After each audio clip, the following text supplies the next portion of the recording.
Amis dans le Seigneur, paix et grâce de Dieu Tout-Puissant soit avec vous. Lisons dans Jean chapitre 11, le verset 26, qui dit « Et quiconque vit et croit en moi ne mourra jamais. » Crois-tu cela? Oui, Seigneur, nous le croyons. Nous ne mourrons jamais. Notre âme peut être séparée d'avec notre corps,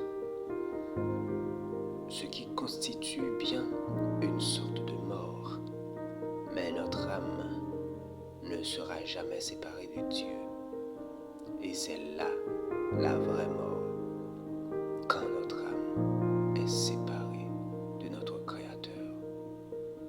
La mort qui est le salaire du péché, et cette peine de mort est la pire chose qui puisse nous arriver. Nous le croyons bien, certainement, car qui pourra nous séparer de l'amour de Dieu nous a témoigné en Jésus, notre Sauveur. Nous sommes les membres du corps de Christ, et Christ perdra-t-il les parties de son corps?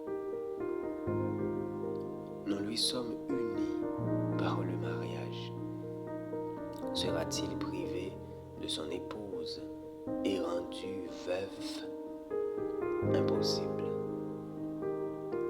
Il n'y a en nous une vie qui ne peut être séparée de Dieu, car le Saint-Esprit demeure en nous. Et avec lui, comment pouvons-nous mourir? Jésus lui-même aime notre vie.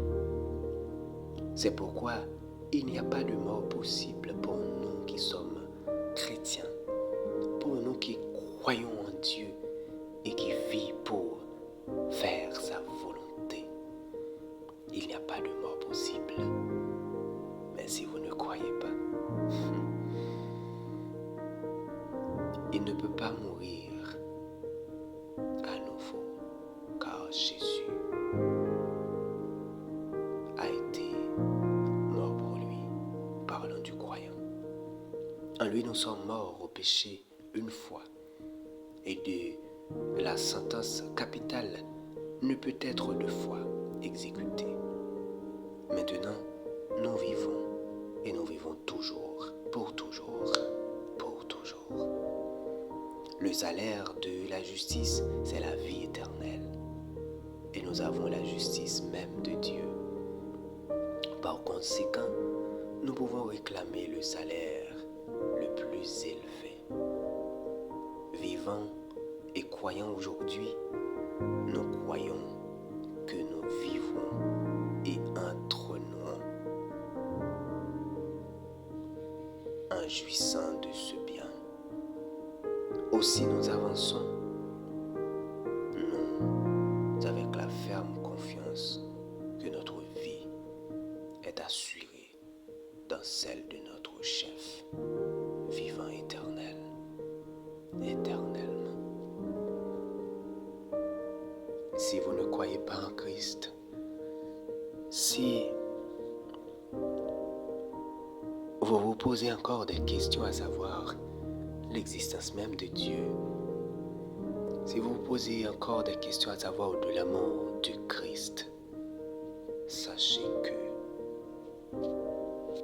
c'est aujourd'hui qu'il faut croire.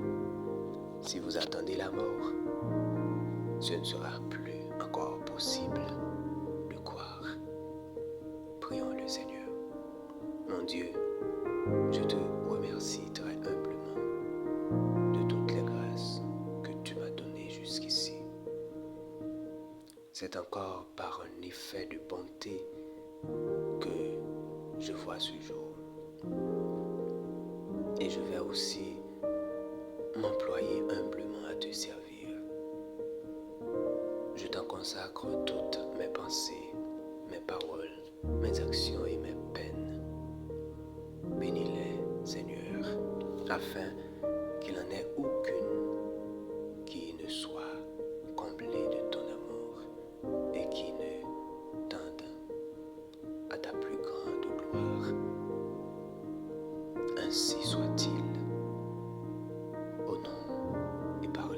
de Jésus.